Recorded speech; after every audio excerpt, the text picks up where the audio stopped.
नटबुट पागल ही कसते हैं। 24 में आप ये बात देख लेना। मैं देश नहीं बिकने दूंगा, मैं देश नहीं झुकने दूंगा। देश भी बिक रहा है, देश भी झुक रहा है। अमन बेच देंगे, चमन बेच देंगे, और पत्रकार जितने भी हैं अगर सत्ता की दलाली करते रहे तो एक दिन ये वतन बेच देंगे। और 25 साल बाद जब मैं रिटायर होता, आके यूँ दरवाजे के सामने खड़ा हो जाता, मोदी जी निकलते, सर आरक्षण मिले ना मिले, रहे ना रहे, उससे कोई मतलब नहीं, क्योंकि ये रहेंगे तो कुछ नहीं रहेगा। बाकी कुछ चटुकार हैं, कहते हैं क्या कीमत है तुम्हारी, कीमत बताओ। अरे हम कोई वेश्या हैं जो बिकने वाले हैं? और ये बीजेपी के समर्थक नहीं है, बीजेपी वाले भाजपा ही नहीं है, दंगाई हैं जो धमकियां देते हैं। साधु मतलब जानते हो क्या होता है? साधु बोले साधना और संत बोले शांत। किसी भी हद तक गिर सकते हैं, ये मैं दावे के साथ कह सकता हूँ। ये यात्रा किसी न किसी प्रकार भंग करने का काम अगर कोई कर रहा है तो भारतीय जनता पार्टी कर रही है। मेरे साथ सोशल मीडिया स्टार, इस देश में विपक्ष की आवाज अनुराग ओझा हैं। सोचिए, लगभग 100 मिलियन लोगों ने अनुराग को, एक मामूली सा मैंने इंटरव्यू किया था जंतर मंतर पर, अनुराग ने उसमें सरकार से कुछ सवाल पूछे थे। पठान से मामला शुरू हुआ था, मीडिया पर और महंगाई पर बात हुई थी। राहुल गांधी भारत जोड़ो यात्रा कर रहे हैं, उसको लेकर हुआ था। प्रधानमंत्री से मैं अनुराग के बारे में बता दूं, अनुराग ओझा ब्राह्मण समाज से आते हैं, पढ़े लिखे हैं। ग्रेजुएशन कर रहे हैं अनुराग? ग्रेजुएशन कर रहा हूँ। कर रहे हैं, बिल्कुल। पिताजी क्या करते हैं? वो सिलेंडर सप्लाई का काम करते हैं। गरीब परिवार से हैं। बिल्कुल। लगभग 100 मिलियन लोगों ने अनुराग से अपनी सहमति जताई है। इनके समर्थन में इस देश के 100 मिलियन लोगों ने, 100 मिलियन कह रहा हूं मैं, 100 मिलियन लोगों ने ट्वीट किया है कि अनुराग ने सरकार से सही सवाल पूछा है। अनुराग, पूरे देश, पूरी दुनिया में आपको लोग जान गए हैं। आपको किस तरह से डराया धमकाया गया? जो डराया धमकाया गया, अब उनकी देखो, आपकी वीडियो चली रही है, अब मुझे किसी से डर नहीं है। अगर कुछ हो भी जाता है नेकी के रास्ते पे चलते चलते, तो हमें और हमारे घर वालों को गर्व होगा कि मेरा बच्चा शहीद हुआ है, कायर की मौत नहीं मरा है। नहीं, आप ऐसा क्यों बोल रहे हैं? क्या हो जाएगा इस देश से? प्रधानमंत्री खुद सवाल पूछते थे प्रधानमंत्री से। हम इस देश के नागरिक हैं, वो हमारे भी प्रधानमंत्री से सवाल पूछने में कौन सा? वो तो ठीक है, मैं 2014 से पहले का अगर भाषण मोदी जी सुन लेंगे ना अपना, तो वो खुद को भी वोट देना बंद कर देंगे। मैं देश नहीं बिकने दूंगा, मैं देश नहीं झुकने दूंगा। देश भी बिक रहा है, देश भी झुक रहा है। कहाँ झुक रहा है? कहाँ झुक रहा है, कहाँ नहीं झुक रहा है? आप बता दो, एक दो जगह बता दो जहाँ नहीं झुका हो। कहते थे हम कुछ नहीं बेच, कहते हैं भारत माता की जय रेलवे बेच देंगे, भारत माता की जय एयरपोर्ट बेच देंगे, भारत माता की जय एमसीडी के 13 स्कूल सरकारी बेच दिए। सब चीज़ ये बेचेंगे एक दिन। अमन बेच देंगे, चमन बेच देंगे, और पत्रकार जितने भी हैं अगर सत्ता की दलाली करते रहे तो एक दिन ये वतन बेच देंगे। क्या लग रहा है? सुने आपको बड़ा ऑफर किया जा रहा है, 15 लाख ले लो, 20 लाख ले लो, पार्टी ज्वाइन कर लो। हाँ, कहते हैं कि कर लो। जीवन का मूल समझता हूँ, धन को मैं धूल समझता हूँ। हम किसी पार्टी की तलवे चाट के नहीं जीवन यापन करना चाहते हैं। हम जब तक रहेंगे अपने देश के लिए सवाल पूछते रहेंगे। हम नहीं चाहते कि कोई हमें पैसा दे के ढकेल दे खाई में और हम जिंदगी भर उनके गुलाम बने बैठे रहें। आप कोई जाति और धर्म की लड़ाई नहीं लड़ रहे हैं, आप लोगों की लड़ाई लड़ रहे हैं, गरीब मजदूरों की लड़ाई। बिल्कुल। अगर ये गरीबों के लिए 3 काम किए हों, मजदूरों के लिए 3 काम किए हों, मुझे कोई भारतीय जनता पार्टी का कार्यकर्ता आके बता दे कि 3 काम गरीबों के लिए हुए। 5 किलो राशन तो दे रहे हैं। अच्छा, 5 किलो राशन से घर चलेगा?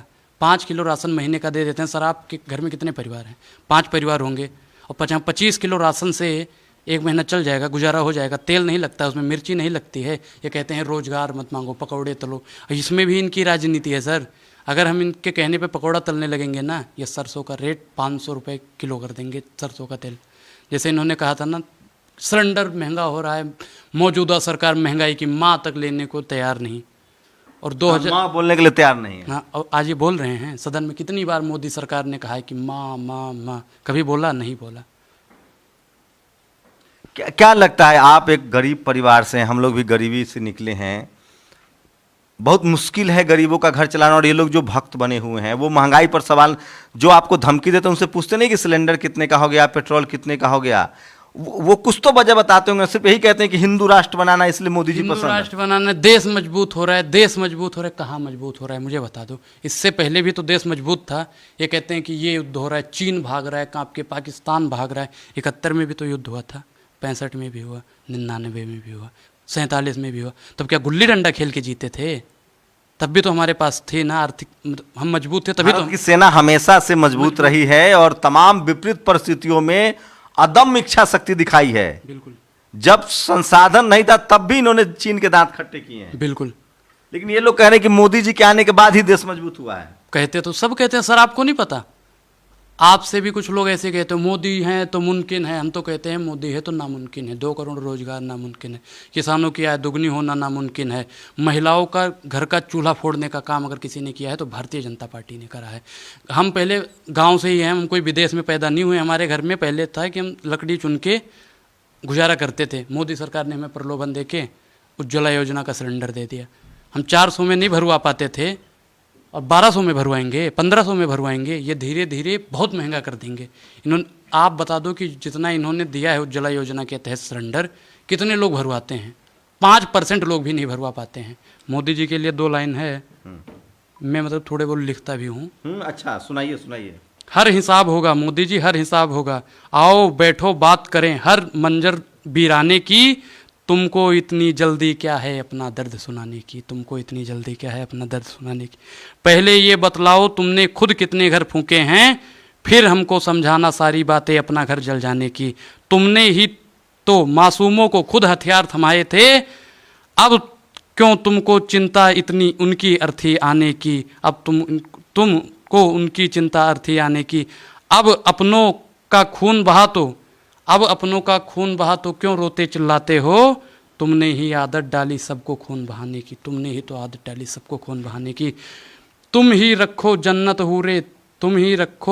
हूरे, हमको अपना देश भला, हम काफिर हैं, हमको आदत है यूं मर जाने की। हम धमकियों से डरने वाले नहीं हैं मोदी जी, आपने नहीं दी, हम आपका सम्मान करते हैं। मोदी जी के जो चटुकार हैं, 4 समर्थक हैं, वो धमकी देते। हम नहीं कहते कि कोई हमें विधायक या सांसद ने धमकी दी है, जो हमारे बीच के थे उन्होंने ही दी है। लेकिन आप तो पहले खुद मोदी समर्थक थे और मोदी जी के लिए कैंपेन करते थे। नहीं, मोदी समर्थक हमने आपसे क्या बताया कि हम मोदी समर्थक नहीं थे। लेकिन जब ये कहते थे ना, पहले देखो, जब हम अभी तो कोई 50 साल के तो हुए नहीं है, बचपन यानी लड़खड़ाने वालापन को ही बचपन कहते हैं, तो हमें लगता था कि मोदी जी देश मजबूत कर रहे हैं, किसानों को मजबूत कर रहे हैं। 2014 में लगता था। नहीं, 2014 में तो हमें राजनीति का राह भी नहीं मालूम था। 2019 में लगता था। 2019-20 के बाद में ही मुझे लगना शुरू हुआ कि हाँ मोदी जी चौकीदार बने थे कि नहीं फेसबुक? नहीं, चौकीदार नहीं बना। आज उठा के देख लो, मैंने कभी नहीं कहा मैं चौकीदार हूँ। चौकीदार तो चोर है, हम नहीं कहते। ये कहते थे लोग चौकीदार चोर है। हम चौकीदार काहे बने? बताओ आप। सवाल पूछते हैं तो कहते पढ़ लिख के क्या करना चाहते हैं? देश सेवा। देश से है प्रेम तो बढ़कर बताना चाहिए, मैं रहूं या ना रहूं भारतीय रहना चाहिए। मतलब देश सेवा में क्या सेना में जाना चाहते हैं या कोई नौकरी करना चाहते हैं, क्या करना? नहीं, पहले सेना का ही था, लेकिन जब ये अग्निवीर वाला निकला ना तो मैं फॉर्म भर रहा था, तो उसमें मतलब नाम मेरा मैच नहीं कर। उसके बाद में फिर 4 साल वाला ही था कि 74 साल के प्रधानमंत्री जी हो गए और कुर्सी की इतनी लालच कि छोड़ने को तैयार नहीं है। अभी भी कह रहे हैं कि 24 में हम फिर बैठेंगे। चलो बैठो, अच्छी बात है भाई, तुम्हें अगर बैठा दिया जाएगा, बाकी अग्निवीर बनो। और 4 साल बाद 19 साल का हूँ मैं भी, और अगर मैं भरता, अगर देखो मेरा नाम ही नहीं मैच करा, मैं पहले बताता हूँ, मैं नहीं कहता कि मोदी जी ने मेरा नाम हटवा दिया था। और अगर फिर उसके बाद में हो भी जाता है, मैं 25 साल का होने के बाद, और 24 में मोदी जी प्रधानमंत्री बन जाएंगे, लोग ऐसा कहते हैं, और 25 साल बाद जब मैं रिटायर होता, आके यूँ दरवाजे के सामने खड़ा हो जाता, मोदी जी निकलते, सर यही करना होता बस मुझे। अब आप बताओ कि एक जवान है, उसके आपने 4 साल कर दिया, अपना तो कम से कम 4 साल करो। 5 साल क्या करते हैं ना कि प्रधानमंत्री का चुनाव जो होता है 5 साल के लिए पद पे बैठते हैं, और ये अभी 15 साल का करने वाले हैं। 10 साल इनका हो ही जाएगा, और ये फिर बैठने वाले हैं। अरे ये तो कुर्सी छोड़ें, हमसे तो कहते 4 साल बाद छोड़ दो। क्या लग रहा है जो इनके समर्थक हैं वो क्यों नहीं समझ रहे हैं? क्या सब अमीर लोग इनके समर्थक हैं या गरीब भी इनके? अच्छा, एक भी गरीब, मुझे तो नहीं लगता कोई गरीब इनका समर्थक होगा। गरीब के घर का जब चूल्हा बंद है तो क्या कहेगा? मोदी मोदी मोदी मोदी मोदी मोदी मोदी मोदी कहेगा। आपको क्या लगता है सर कि गरीब कहेगा मोदी? गरीबों से आप पूछोगे ना, मोदी का नाम उसके जुबान पे आएगा ही नहीं। लेकिन इन्होंने तो वोट ही लिया हिंदू मुस्लिम के नाम पर, राम मंदिर बनाएंगे। इन्होंने वोट ही लिया था कि मुसलमान को टाइट करेंगे। लोगों ने, हिंदुओं ने वोट ही दिया, इसलिए उनको कह रहे हैं कि हम 500 रुपये पेट्रोल हो जाए, 1000 रुपये सिलेंडर, 5000 रुपये सिलेंडर हो जाए, कपड़ा उतर जाए, लेकिन हमको हिंदू राष्ट्र चाहिए, मुसलमान टाइट होना चाहिए। नहीं, हिंदू राष्ट्र चाहिए, चलो ठीक है, हिंदू राष्ट्र बनाओ। हम नहीं कहते कि हिंदू राष्ट्र मत बनाओ या मुसलमान राष्ट्र मत बनाओ, जो तुम्हें करना है करो। लेकिन एक बात मैं बता दूं कि पागलों की बात पागल ही समझते हैं, पागल की बात पागल ही समझते हैं, और पागल का नटबुट पागल ही कसते हैं। 24 में आप ये बात देख लेना। ये मतलब समझ में नहीं आया, मतलब गरीब ही इनका नटवोट कर देंगे? गरीबों के जरिए जीते हैं ना। भारत में जितने भी अमीर हैं 1% लोग भी वो अमीर नहीं जाते हैं मतदान करने। मतदान कौन करता है? गरीब करता है। जो निचले वर्ग के हैं वही लोग करते हैं। तो वही हमारे कहने का मतलब है कि पागल की बात पागल ही समझते हैं और पागलों का नटबुट पागल ही कसते हैं। तो आपका जो हृदय परिवर्तन हुआ मोदी से या बीजेपी से तब हुआ जब आपने अपने घर की स्थिति घर देखी? की स्थिति देखी, आस पड़ोस की स्थिति देखी। पहले हमें भी लगता था चलो ठीक है, देश मजबूत कर रहे हैं, ये मजबूत कर रहे हैं, फलाना मजबूत कर रहे हैं। हिंदुओं की राज आएगा, देखो हिंदुओं का मुसलमान टाइट रहेगा, नहीं, आरक्षण खत्म होगा। आरक्षण वगैरह की देखो, आरक्षण से कोई मतलब नहीं है हमें। आरक्षण मिले ना मिले, रहे ना रहे, उससे कोई मतलब नहीं, क्योंकि ये रहेंगे तो कुछ नहीं रहेगा। अभी बताया ना कि अमन बेच देंगे, चमन बेच देंगे, और आप लोग अगर सत्ता की दलाली करते रहे तो एक दिन ही पूरा वतन बेच देंगे। पत्रकारों को क्या लग रहा है, पत्रकार क्यों इधर आ जाइए थोड़ा सा अनुराग, पत्रकार क्यों बीजेपी के साथ है? सर पत्रकार को डर है, डर है। और डर से देखो, भय से तो देखो सब कांपते हैं। जाके बल्लौले भगवान, जब भय आ जाता है तो बंदा कांपने लगता है। वैसे अब एक वो सत्ता रूपी भय है, आप लोग उन्हीं के डर से कांप रहे हैं। हिम्मत है किसी की सवाल पूछने की? लेकिन पत्रकार कांप नहीं रहे हैं। इस देश में पत्रकार सवाल पूछते हैं। देखिए मैं बता रहा हूँ। एक पत्रकार के अलावा बता दो, एक ने पूछा था क्या हाल हुई है, देख रहे हो कि अब वो तो माइक लेके घूम रहा है। वही आप लोगों का भी हाल हो जाएगा अगर पूछोगे तो। नहीं पूछने की हिम्मत है, एक भी पत्रकार की हिम्मत नहीं है। चाहे वो ब्राह्मण ही पत्रकार क्यों ना हो, हिंदू ही पत्रकार हो, वो भी नहीं सवाल पूछ सकता है। हिंदू, मुस्लिम, सिख, ईसाई कोई नहीं पूछ सकता सर। जब तक ये बैठे हैं ना सत्ता पे, तब तक किसी की हिम्मत नहीं होगी कि बोल दे। तो अब अनुराग, आपको जब धमकियां मिल रही थी तो आपने कहा नहीं उन लोगों की मैं भी ब्राह्मण समाज से हूँ, हिंदू हूँ, मैं सरकार से वाजिब सवाल पूछ रहा हूँ, मुझे क्यों धमका रहे हो? मुसलमान होते तो धमकाते, हिंदुओं को धमका रहे हो। देखो उनको धमका, जिसको अब तो क्या कह रहा हूँ कि हिंदू धमकाए, मुसलमान धमकाए, सिख धमकाए, ईसाई धमकाए, कोई फर्क नहीं पड़ने वाला। और पीठ दिखा के भागना नहीं है। मेरी माँ भी कहती है कि बेटा जा तो रहे हो पीठ दिखा के, लेकिन छाती दिखा के लौटना।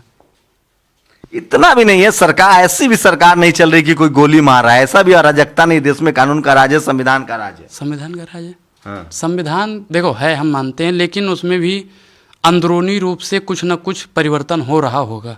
भारत जोड़ो यात्रा को लेकर क्या कह रहे हैं? ये अभी टीवी वाला सब कह रहा है कि कोरोना फैला रहे हैं राहुल गांधी। मैं तो कह रहा हूँ मोदी सरकार इनसे डर गई है। मोदी सरकार इनसे डर गई है। ना कोरोना फैल रहा है ना कुछ फैल रहा है। जैसे राहुल गांधी जी फैल रहे हैं ना पूरे भारत में। अब इन्हें पता चल गया है। शाहरुख खान ने क्या कहता है कि मौसम बिगड़ने वाला है, अपनी कुर्सी की पेटी बांध लो। तो वही मोदी जी को भी लग रहा है कि अब कुर्सी की पेटी बांधनी पड़ेगी, तो इससे बढ़िया कोरोना का अफवाह उड़ा दो। कोरोना फैल रहा है, किसी को हुआ कोरोना? कितने लोग मर रहे हैं आजकल? टीवी पे तो नहीं दिखा रहे इतने लोग मर गए, नहीं दिखा रहे हैं भैया। ये सिर्फ एक भ्रम है, भ्रम फैला रहे हैं। वायरस, मोदी नामक वायरस है जो फैलाया जा रहा है, कोरोना नहीं है। क्या मैसेज देंगे उन तमाम 100 मिलियन लोगों को? 100 मिलियन मतलब समझ रहे हैं, 10 मिलियन मतलब होता है 1 करोड़। 100 मिलियन मतलब 10 करोड़ से ज़्यादा लोगों ने पूरी दुनिया में अनुराग आपको देखा है। उनको क्या मैसेज देंगे कि अनुराग सवाल पूछते रहेंगे सरकार से, चूंकि आप आइकॉन बन चुके हैं? हाँ, अब उनको हमारा तो जय सिया राम। हम तो कहते हैं कि अगर उनका ऐसे प्यार मोहब्बत बनी रही तो हम जरूर सवाल पूछेंगे। इसके लिए अगर मुझे अपनी गर्दन भी कटवानी पड़े तो मैं पीछे नहीं हटूंगा। उन लोगों को क्या कहेंगे जो फ़ोन पर धमकियाँ देते हैं? उन लोगों को क्या कहना, वो तो एक ना एक दिन खत्म ही हो जाएंगे। कब तक रहेगी इनकी सरकार, कब तक रहेगी? आज अत्याचार करेंगे तो कल अत्याचार के शिकार भी होंगे। बिल्कुल, सुबह हुआ तो शाम होगा, शाम हुआ तो सुबह होगी। राख हौसला वो मंजर भी आएगा, दरिया से चलकर समंदर भी आएगा। हमारा भी वक्त आएगा ना, उनका वक्त है और हमारा दौर आएगा। आपको लगता नहीं पूरा देश आपके साथ है? नहीं, हमारे साथ है, तभी तो हम इतने गर्वान्वित होकर बोल रहे हैं। अगर जो हम डर जाते हैं उनकी धमकियों से, आपका भी सहयोग है, जो देख रहे हैं उनका भी सहयोग है। हमारे पास तो अब 135 करोड़ जनसंख्या हमारे साथ है। कमेंट भी ऐसे आ रहे हैं कि हम आपके साथ हैं, डरो मत, नंबर अपना दो। नंबर तो हम दे नहीं रहे हैं अभी फिलहाल, लेकिन आप चाहे तो आपके घर में पैसों की अंबार लग जाएगी। आप करोड़ों रुपया चंदा देने के लिए तैयार है समाज। ठीक है, उनका जैसे देखो, जब जरूरत होगी देश के लिए, हम अपना पेट भरने के लिए, झोली भरने के लिए पैसा नहीं लेंगे। बाकी कुछ चटुकार हैं, कहते हैं क्या कीमत है तुम्हारी, कीमत बताओ। अरे हम कोई वेश्या हैं जो बिकने वाले हैं? बिकने वाले हैं? अरे तुम पत्रकार खरीद सकते हो, इंसानियत को नहीं खरीद सकते हो। पत्रकार बिका हुआ है। पत्रकार बिका हुआ है, आप नहीं बिके हुए हो। कभी आपने महंगाई, बेरोजगारी, भूखमरी पे सवाल पूछा? नहीं, कुछ डर लगता है। डर लगता है ना। आप बिक सकते हो, हम नहीं बिक सकते। तो आप इतना हिम्मत कहाँ से लाते हैं? सरकार से टकरा रहे हैं, सरकार से सवाल पूछ रहे हैं। सर सवाल तो हम पूछते रहेंगे। अभी क्या बताएं कि इनकी 4 दिन धमकियां आती रहेंगी। अभी मुझे तो लगता है कल से फिर धमकियां आनी शुरू। फिर गए नेशनल दस्तक पे, फिर गए शंभू के चैनल पे, बिल में बोल रहे हो। हम तो कहते हैं भैया भरी बाजार में बोलेंगे, भरी बाजार में बोलेंगे। तख्त बदल देंगे, ताकत बदल देंगे, भूगोल के साथ साथ पूरा इतिहास बदल देंगे। रोक देंगे, सिंधु नदी का पानी त्राह त्राह मच जाएगा। और 24 में मोदी को जिताने के बाप तुम्हारा आएगा। ये भूगोल देश का बदल देंगे आप? सब बीजेपी का भूगोल बदल देंगे? बीजेपी का ही बदलेंगे भैया। देखो देश का भूगोल कह रहे हैं। बीजेपी का जो इनके चाटुकारों ने अपना एक मैप बना रखा है कि इतने तक बीजेपी है। बीजेपी वैसे कहीं नहीं है। और ये बीजेपी के समर्थक नहीं है, बीजेपी वाले भाजपा ही नहीं है, दंगाई हैं जो धमकियां देते हैं। अच्छा, ये भाजपाई भी नहीं है? मुझे नहीं लगा। अच्छा, भाजपाई कोई धमकी देगा? मैं तो कहता हूँ कि हमारे हम जहाँ रहते हैं वहाँ का पार्षद जो है बीजेपी का है। और पार्षद मुझे मतलब 2-3 दिन में एक आध बार मिल भी जाता है। और उसने देखा भी है, मेरी वीडियो उसने देखी भी है। पार्षद ने मुझसे कहा कि अनुराग, तुम्हारा नाम अनुराग है, तुम अयोध्या के हो, नेशनल दस्तक पे और एक मतलब DS4 पे तुम्हारी वीडियो देखी है। मैंने कहा अच्छा। तो कह रहे कि मोदी सरकार से क्या दिक्कत है? मैंने कहा मोदी सरकार से मुझसे क्या पूछते हो, और लोगों से पूछो, उनसे पूछो क्या दिक्कत है। तो उन्होंने भाजपाई भी नहीं है, दंगाई है। बिल्कुल। सब कह रहे हैं कि ये भाजपाई है। नहीं, मैं नहीं कहता। भाजपाई कभी धमकियां नहीं देंगे, दंगाई हो सकते हैं। कुछ लोग कहते हैं कि थिएटर फूंक देंगे, पठान पे भी बातचीत कर लें अब हम। साधु मतलब जानते हो क्या होता है? साधु बोले साधना और संत बोले शांत। अब साधु महात्मा कहेंगे कि हम थिएटर फूंक देंगे। वो तो क्या बोलो, शाहरुख खान के कह रहा है कि वो जलाकर राख कर दूंगा। एक अयोध्या का संत कह रहा है, परमहंस कह रहे होंगे। मैंने अभी क्या बताया? साधु बोले साधना और संत बोले शांत। जो शांत होगा, जो अपने आप को साध रखेगा, वो राजनीतिक प्राधिकरण की संज्ञा लेगा। आपको क्या लगता है कि वो साधु हैं, वो संत हैं? लेकिन कोई काम तो आपको मोदी जी का अच्छा लगता होगा। नोटबंदी अच्छा था। नोटबंदी उन्होंने कहा था 15-15 लाख नोटबंदी उन्होंने कहा था कि हम कर रहे हैं कि हमारे मतलब विदेशों में इतने काले धन रुके हुए हैं, सबके खाते में 15-15 लाख आएंगे। आया 15 पैसा नहीं आया। और जो 15 रुपये था भी हमारे 1500-15,000 खाते में, वो भी ले लिया इन्होंने किसी न किसी माध्यम से। GST बढ़ गया है। GST बढ़ गया है। एक नमक पे टैक्स लगा था, गांधी जी ने आंदोलन कर दिया। और दूध, दही, रबड़ी, मक्खन, हर चीज़ पे टैक्स लगा हुआ है। ये चटुकार फिर भी बोलने को तैयार नहीं है, बोलने को तैयार नहीं है। आप जैसे पत्रकार भी बोलने को जब तैयार नहीं है। कोरोना में उन्होंने बढ़िया काम किया था, ताली बजवाया, थाली बजवाया, लोग पैदल घरों के गए। हाँ, यही करेंगे। मैं क्या कह रहा हूँ, ये भी इनका एक जरिया है। ये राहुल गांधी की यात्रा को रोकने के लिए किसी भी हद तक गिर सकते हैं, ये मैं दावे के साथ कह सकता हूँ। ये यात्रा किसी न किसी प्रकार भंग करने का काम अगर कोई कर रहा है तो भारतीय जनता पार्टी कर रही है। लेकिन मीडिया वाला कह रहा है, मीडिया थोड़ी भारतीय जनता पार्टी, मीडिया वाला कह रहा है। मीडिया तो दलाली करता है भैया। मीडिया भारतीय जनता सत्ता की दलाली। ये आपको माइक मिला है पत्रकारिता करने के लिए, भारतीय जनता पार्टी की दलाली करने के लिए नहीं मिला है। लेकिन भारतीय जनता पार्टी की दलाली या मोदी जी की दलाली? नहीं, हम क्या करें? मोदी जी देखो, मोदी आज हैं कल नहीं रहेंगे। मोदी आज हैं कल नहीं रहेंगे। का भरोसा है? इस जिंदगी का साथ देती नहीं है किसी का भरोसा है कब कौन रहे कौन ना रहे। मोदी जी का हम नहीं बोलेंगे कि आप मोदी के दलाल हो, लेकिन भारतीय जनता पार्टी के दलाल हो। कविताएं भी लिखते हैं आप? थोड़ी बहुत लिखते हैं। क्या सब्जेक्ट है आपका? मैं तो पॉलिटिकल ऑनर्स से भी BA कर रहा हूँ और ITI कर रहा हूँ। दिल्ली यूनिवर्सिटी से? जी, इग्नू से। इग्नू से? क्या करना चाहते हैं पढ़ लिख कर? पढ़ लिख कर बताया तो देश सेवा, समाज सेवा। सोचिए इस युवक के शब्दों में कितनी गहराई है, कितना दर्द है और कितनी सच्चाई है। कितनी गहराई है, कितना दर्द है, कितनी सच्चाई है कि अब तक 100 मिलियन से ज़्यादा लोगों ने देखा है। पिछले 7 दिन से ये घरों में थे, अपने घर में थे, क्योंकि इनको धमकियां दी जा रही थी। इनके माता पिता सब डरे सहमे थे, लेकिन अब इन्होंने तय किया है कि ये सड़कों पर आएंगे और सरकार से सवाल पूछेंगे। और इन्होंने एक बड़ी बात कही है, जो इनको धमकी दे रहे हैं वो दरअसल भाजपाई नहीं, दंगाई हैं। टीवी अखबार वाले डरे हुए हैं। सोचिए, ये बात तो जज कह रहा है, ये बात तो सुप्रीम कोर्ट का चीफ जस्टिस कह रहा है, रिटायर्ड जज कह रहे हैं, पूरा देश कह रहा है कि मीडिया ने सवाल पूछना बंद कर दिया है। और ऐसे वक्त में बार बार कह रहा हूं कि भारत में डेमोक्रेसी की जड़ें गहरी है। इसी तरह के कुछ छात्रों की वजह से इंदिरा गांधी को कुर्सी गंवानी पड़ी थी, इमरजेंसी लगाना पड़ा, आंदोलन चला, सत्ता गए। क्या लग रहा है अनुराग, इस सरकार पर असर पड़ेगी आपकी बातों का? बिल्कुल बिल्कुल पड़ेगी। अभी आपने इंदिरा गांधी जी को याद दिलाया, छात्र आंदोलन हुआ था और उन पे भी बेरोजगारी, महंगाई, भ्रष्टाचार सब था, हैं? वो भी राष्ट्रवाद कर रही थी उस समय। नहीं, देखो जो कर रही होंगी ठीक है, लेकिन छात्रों ने आंदोलन छेड़ा, बेरोजगारी, महंगाई, रोजगार वो भी नहीं, मतलब रोजगार उनके भी ज़माने में थोड़ा कम था, सबके ज़माने में कम रहता है, लेकिन महंगाई आसमान छू जाए वो भारतीय जनता पार्टी है। महंगाई जो आसमान में छुआ दे वो सिर्फ भाजपा है बस। तो ये अनुराग है, अगर आपको इनकी बातों की सच्चाई, गहराई और दर्द से नाता है, आपको लगता है कि ये आम भारत की बात कह रहे हैं, आम भारतीय की बात कह रहे हैं, आम लोगों की बात कह रहे हैं, तो इस वीडियो को शेयर कीजिए, कमेंट कीजिए और अनुराग के साथ अपनी सॉलिडारिटी दिखाइए। मैं इस बात से एक पत्रकार के तौर पे सहमत हूं कि जो टेलीविजन अखबार है उसने सवाल पूछना बंद कर दिया है, लेकिन उसकी वजह जो अनुराग कह रहे हैं मैं उससे सहमत नहीं हूं। अनुराग को लगता है कि ये इसकी वजह है डर या पैसा।